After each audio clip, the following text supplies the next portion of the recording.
Olá, pessoal, tudo bem? Como é que vocês estão? Então, estamos aqui, né, para dar continuidade aos nossos estudos, né? A gente está aí finalizando o nosso primeiro semestre. Vamos continuar falando de Europa, né? Esse continente aí que tem grande importância. Vocês já estão aí bem conscientes, né? Estão aí estudando há alguns dias já a Europa e vocês estão percebendo o quanto é importante esse continente, tanto na questão econômica, tanto na questão política, cultural para o mundo todo, né? Então, na última aula a gente falou então sobre os blocos econômicos, né? O bloco, na verdade, econômico importante, que é a União Europeia. Vocês entenderam um pouquinho o que é a União Europeia, como que ela foi formada, qual a sua influência dentro das economias mundiais. Bom, e hoje nós vamos falar sobre a população, né? Nós vamos falar aqui sobre a população do continente europeu, tá bom? Vamos comigo aqui então nessa. Bom, a população europeia em 2008, ela era considerada, né, uma população de grande densidade, ou seja, um grande número de população dentro do continente europeu. Ou seja, cerca de mais ou menos 74 habitantes por quilômetro quadrado. Então quer dizer que a cada quilômetro quadrado do continente europeu tinha-se 74 pessoas. Tá? O continente europeu, então, era o mais densamente povoado do mundo, ou seja, tinha um grande número de pessoas dentro desse continente.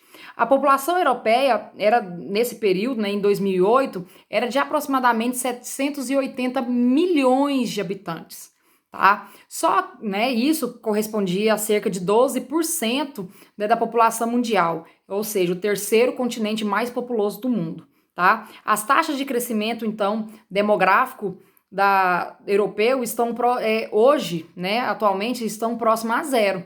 Tá? Alguns países vêm apresentando taxas negativas nos últimos anos. Professora, mas peraí, como que um continente que era, né, que tinha um grande número de população, hoje apresenta um índice bastante baixo, né, um número quase zero de número de pessoas, de crescimento de população? Né? Isso se dá, pessoal, através então das políticas, né, para segurar esse grande número para que cresça esse número de população. A gente vai falar sobre isso agora. As partes menos habitadas correspondem às regiões próximas ao Círculo Polar Ártico, né, como a Península Escandinava, a Finlândia, a porção norte da Rússia e as altas montanhas, que são as partes mais frias da Europa, né, onde fica difícil para essa população então habitar, certo? Bom, pessoal, como que acontece? O que acontece então com essa população? Por que um número tão grande de população vai começar a crescer? Né, em decorrência da acentuada queda dos índices de taxa de natalidade, ou seja, as mulheres pararam de ter filhos, certo?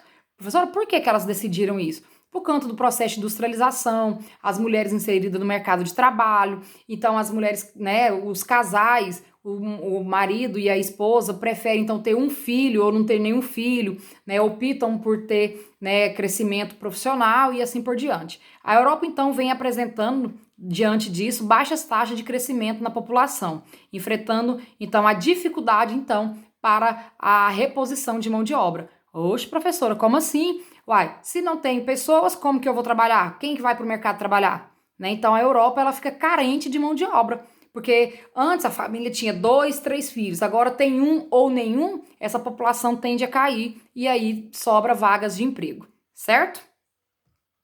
Bom, nos países que formam a União Europeia, né, que foi o caso que a gente falou, trabalhou na última aula, né, a União Europeia, que é a união de tantos países para fortificar a sua economia, a taxa de fecundidade, o número médio de filhos por mulher está abaixo do limite mínimo de reposição da população, né? Então, isso caiu muito. Ó, em 1960, mais ou menos, era de 2 a 3 filhos por mulheres. Em 2005, isso já caiu para um e meio, né? Ou seja, menos de 2 filhos. E hoje a gente já fala em zero, certo? Então, é um caso grave para o país, né? Os países que compõem o continente europeu. O que se deve, então, o que atribuiu, então, essa queda, né, da população dos países europeus? O desenvolvimento urbano industrial do continente, que eleva o custo de vida para a família numerosa, aquilo que eu falei para vocês, né? Então, as famílias optam por não ter filhos. A redefinição do modo de vida, com casamentos mais tardios. As pessoas estão casando cada vez mais tarde, né? Então, primeiro foca na vida profissional, foca na vida, né, ter carro, apartamento, ter uma condição social estável, para depois pensar em casar e aí ver se vai ter filho ou não. A crescente participação da mulher no mercado de trabalho, falei para vocês agora há pouco. Então, a mulher é inserida ao mercado de trabalho e aí ela fala assim: se eu parar agora para ter um filho, aí, né, toda a minha carreira vai por água abaixo. Então, ela opta por estudar, fazer faculdade, ter uma boa colocação no mercado de trabalho, ter um bom salário, aí ela vai pensar se vai ter filho ou não. A dizimação de métodos anticoncepcionais, né? Então aí começa toda uma política, né, para que essas mulheres, de conscientização para essas mulheres começarem a usar anticoncepcionais para não ter tantos filhos. E o governo, ele vai ter forte influência sobre isso, porque para ele também é bom. Por que para ele é bom? Porque ele não vai ter tantas vagas nas escolas, ele não vai ter que ofertar tantas vagas nas escolas, os hospitais não vão ficar lotados, então toda a infraestrutura vai ser mais controlada desses países desenvolvidos, principalmente nos países desenvolvidos, viu, pessoal? Maior difusão dos meios de comunicação que ampliam o acesso à informação permitiram que os casais passassem a fazer planejamento familiar, reduzindo assim o número de filhos. Né? Então, esses países desenvolvidos têm essa grande preocupação de nada sair fora dos trilhos, tá ok? Vamos dizer assim. Bom, aí, consequentemente, né, vai melhorar a expectativa de vida, nós vamos ter, então, um maior número de idosos, tá? Então, a expectativa de vida na maioria dos países europeus está acima de 75 anos, né? Em consequência disso, o grande número de idosos na composição etária da população. Professora, como que eles conseguem chegar a essa qualidade de vida? Né? O comportamento, então, demográfico europeu traz sérias preocupações ao continente, pois ao mesmo tempo que não há aumento na força de trabalho, ocorre a elevação sensível dos gastos com a previdência. Como que eles conseguem, então, esses idosos ter, né, uma melhor qualidade de vida?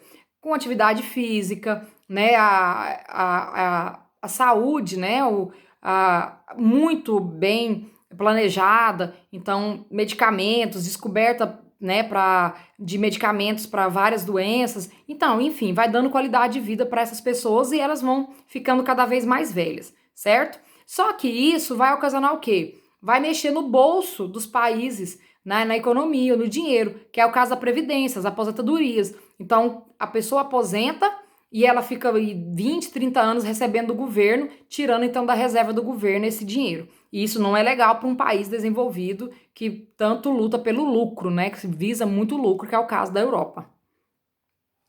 Então, idosos eles na Europa têm uma qualidade de vida que inveja qualquer país, certo? Bom, pessoal, outro fator que vai dar, né, grandes problemas dentro do continente europeu em relação à população é a questão então, da imigração. Como eu falei para vocês, sobra muita mão de obra, né, dentro do país pelo esse número tão pequeno de população, então dá oportunidade para pessoas de outros países irem para lá trabalhar. Né? Quantos de nós que não conhecemos amigos, parentes, que foram para a Europa trabalhar, Portugal, enfim, tantos outros lugares. E aí, essas pessoas vão para o mercado de trabalho em busca de uma condição de vida melhor, claro, com salários mais baixos, né, por serem imigrantes, só que eles também vão sofrer o que chamamos de racismo, né, que é chamado de xenofobia, certo? Então, isso vai tornar, né, muito mais atraente a partir, então, da Segunda Guerra Mundial, tá? E aí, né, não somente brasileiros, mas também africanos e tantas outras partes do mundo que vão procurar esse lugar na construção, né, de uma vida melhor. O crescimento econômico e o alto padrão de vida alcançado pelos países da União Europeia, como Suíça e Noruega, na segunda metade do século XX, e as transformações do polo de atração de migrantes. Então, as pessoas vão para lá em busca, né, de uma vida melhor, certo? Só que isso, infelizmente, traz muita violência, pessoas não aceitam. A única saída para a situação de falta de mão de obra da Europa seria a recepção de mais imigrantes, mas o que tem ocorrido é ao contrário, né? Eles não têm recebido bem os imigrantes lá. Muitos países estão barrando a entrada de imigrantes. Por que eles barram? Tem medo, né, que esses imigrantes ocupem o posto de trabalho, a automação que diminui a mão de obra e o aumento de número de pobres e de violência. Tá? Então, eles têm medo, eles tentam barrar, né, de alguma maneira, algum eventual problemas futuros. Mais tarde, a crise econômica, né, na industrialização, vai trazer então um aumento do desemprego e aí com isso a pobreza aumenta do país, que não é legal para um país desenvolvido, né? Eles querem que tenham totalmente uma economia bastante fortificada. Certo, pessoal? Então, diante desse fenômeno, tem crescido os movimentos xenófobos, ou seja, o sentimento de nacionalismo em alguns povos da Europa que atribuem aos imigrantes a culpa pelo aumento do desemprego e da criminalidade. Então, eles vão culpar, né, essas pessoas que chegam para trabalhar e com isso vai causar muita violência. A gente vê isso na televisão o tempo todo, infelizmente, né, que as pessoas estão lá somente para trabalhar. Então, a gente percebe que não é tudo flores para quem vai para um outro país buscar uma condição de vida melhor, certinho? Então, essa aversão aos imigrantes. Ok, pessoal? Então, façam as atividades, que é muito importante para vocês, e na próxima aula a gente continua, então, nosso trabalho aí do continente europeu. Grande abraço, se cuidem, vocês daí, eu de cá, e a gente vai passar por esse período aí com grandes alegrias, tá bom? Grande beijo no coração de vocês, até a próxima aula.